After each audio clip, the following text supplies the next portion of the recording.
Okay, so in this video, we're going over chapter 16. Why is Sextus a pest? They are still crashed out in the ditch after the close call with the Cesium that ran them off the road.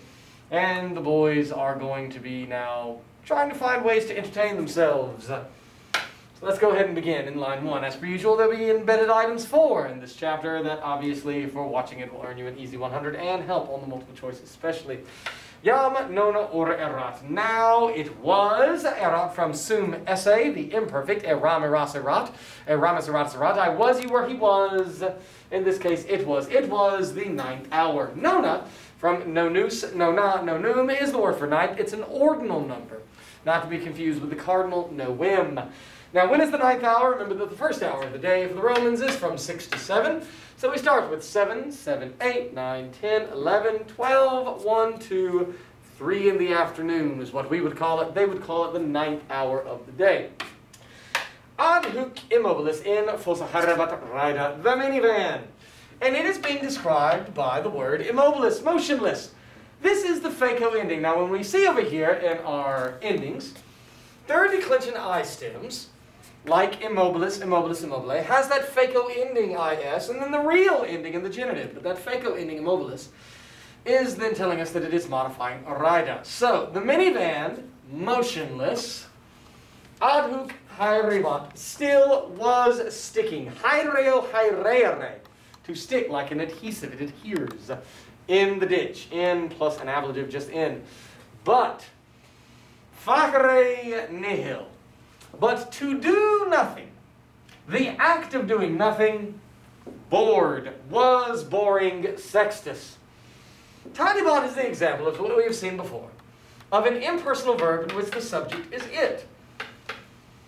Impersonal verbs, like necesse est as an expression, it is necessary, the subject is not really it. Instead, the subject is going to be an action, and that action is going to be expressed often by an infinitive. I've told you an infinitive is a verb without a subject, but it's really a noun. An act itself. The act of doing nothing was the thing that bored Sextus. So our subject here is the nihil facere, doing nothing, bored Sextus. For he was a puer, an active boy. Subito igitur, therefore suddenly.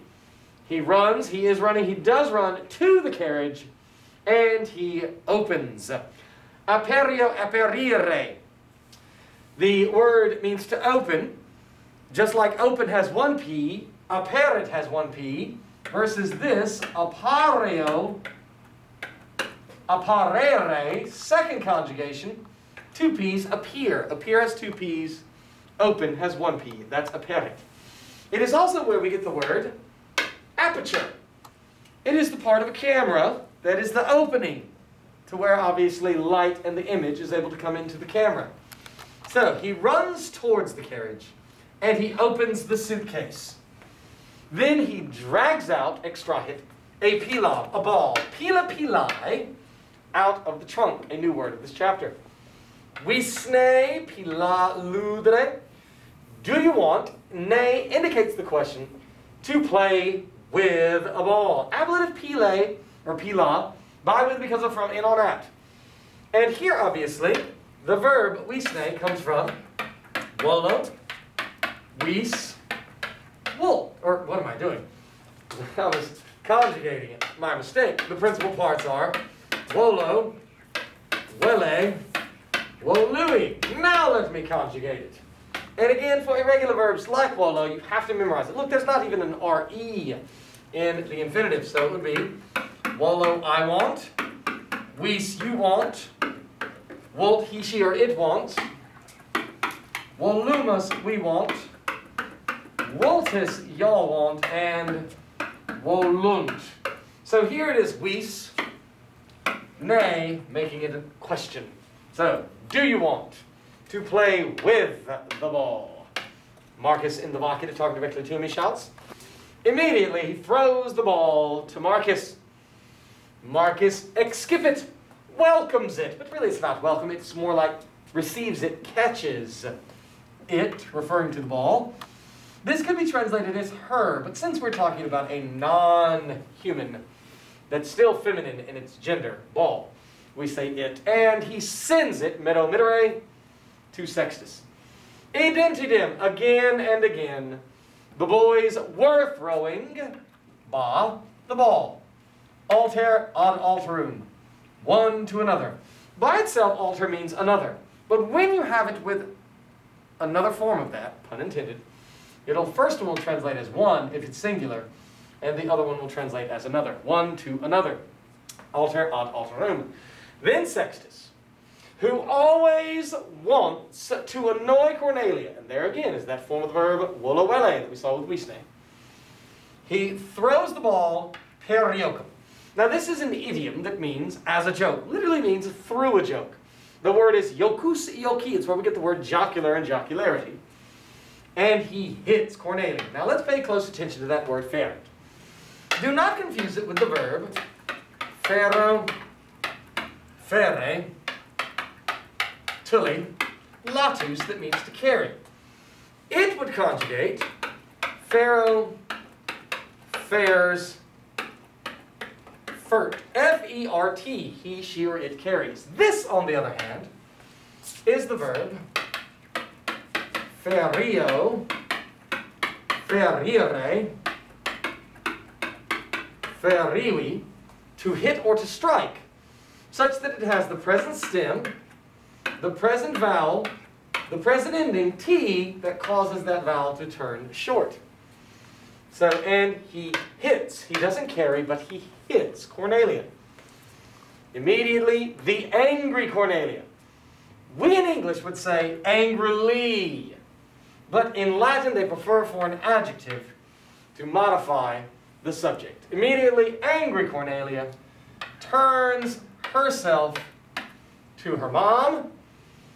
Huerto, huertere, to turn. Say is himself, herself, itself, or themselves. But you know herself because it always reflects back onto the subject. It's called a reflexive pronoun.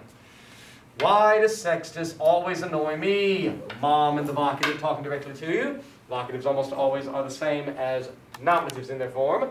She shouts. Why does he throw the ball into me? In plus accusative. Quam molestus pueris Sextus. How annoying a boy Sextus is. And note the repetition of the word cur. The word cur is repeated. Why? And remember that is called anaphora. Veni ad me, carissima. Veni is the infinitive venire with an R-E chopped off, meaning it is the imperative. So she says, come to me, as a command to one person. The plural would be venite. So Veni, come to me, dearest, carissima. The mother responds, and she holds her daughter. Remember that a filia is a daughter, a filius is a son. By, with, because of, from, in, on, at, ablative case, embrace. Sextus, in animo non habebat.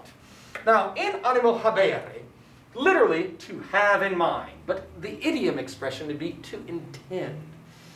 So she says, Sextus was not having in mind to hit you. That's a bold-faced lie, but Aurelia is trying to smooth it over. Est puer strenuus, he is an active boy. Est puer temerarius, he is a reckless boy. However, he is not a wicked boy. And here we have a tricolon crescanes. He is an active boy. He is a reckless boy. He is not a wicked boy. We also have asyndeton, a lack of ands. And I guess with the puer, you have an anaphora. So lots of good literary devices in that rhetorical flourish. Cornelia asks Rogat, but why does Sextus live apud nos, among us, with us?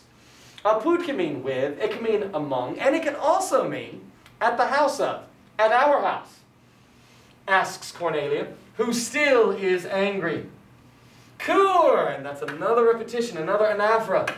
Why does the father of Sextus, genitive case, why does Sextus's father send him to us? Of course, Cornelia knows the answers to these questions. She's just angry and venting. She knows the situation.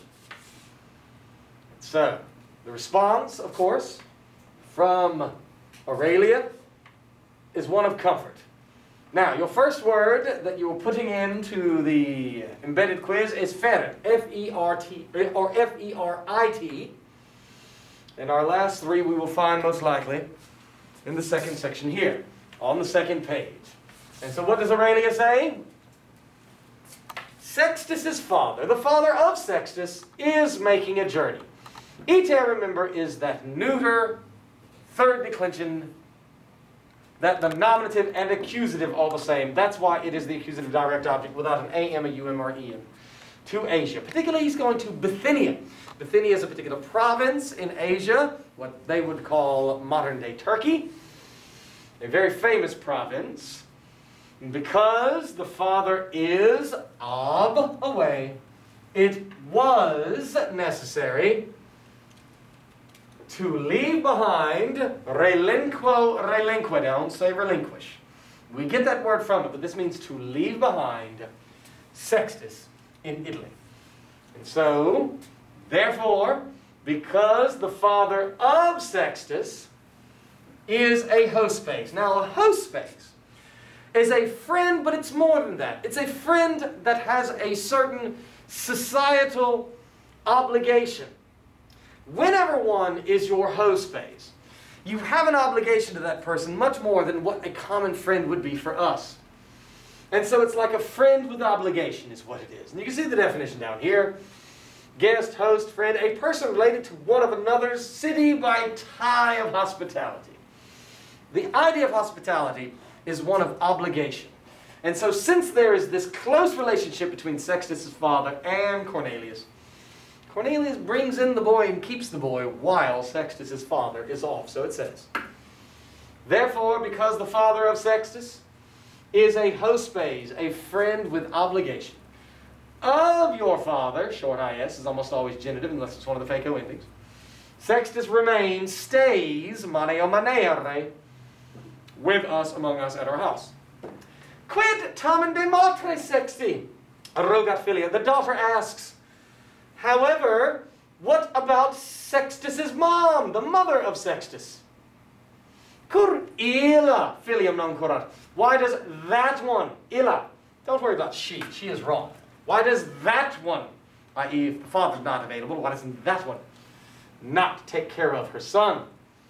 Who responded Aurelia? Alas, Aurelia responds. The mother of Sextus, ut skis, ut as skis from skio skire, skiwi skitus meaning to know, so it's you. As you know, already is dead. She has died in the previous year at the eruption of Mount Vesuvius. Cornelia knows this, so why does she ask about it? She's not being overtly cruel, she's venting. She's frustrated.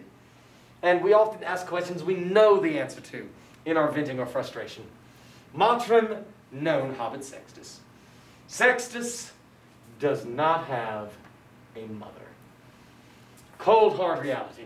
Hospes, H-O-S-P-E-S, is your second embedded. And your third embedded item is ut, uti, space, skis, S-C-I-S. That's your third.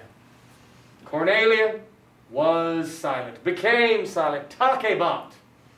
There's nothing she can say. Pretty brutal. No longer moved by anger. This is an example of a participle that we have not yet seen. It is what we call a perfect passive participle from the verb moveo movere. And it translates as moved or having been moved. And it tells us which Cornelia, the one having been moved, no longer by anger. Eo ipso tempore, by, with, because of, from, in, on, at, that time itself. However, Sextus shouts out. We snay, again from volo vele. Do you want to play with us, Cornelia? Quam tu es puella. Although you are a girl, and the two doesn't have to be there because the S on S. But it's there for emphasis. Although you are a girl, perhaps you are able to throw the ball. While he was shouting, already he was laughing, and he was escaping, running away. Again, the angry Cornelia shouts. We would say in English, Cornelia shouts angrily, but that would be the adverb irate. They prefer in Latin to use an adjective to modify our subject. The angry Cornelia verbs, again, abi moleste puer, go away, annoying boy. The plural, remember, from chapter 3 is abite. So go, ite, go, just to more than one person versus one person, and ab on the front, away. Annoying boy. I do not want to play pila with the ball. And your fourth and final item, iterum. Again, I-T-E-R-U-M. Study your words, study the chapter, study the content.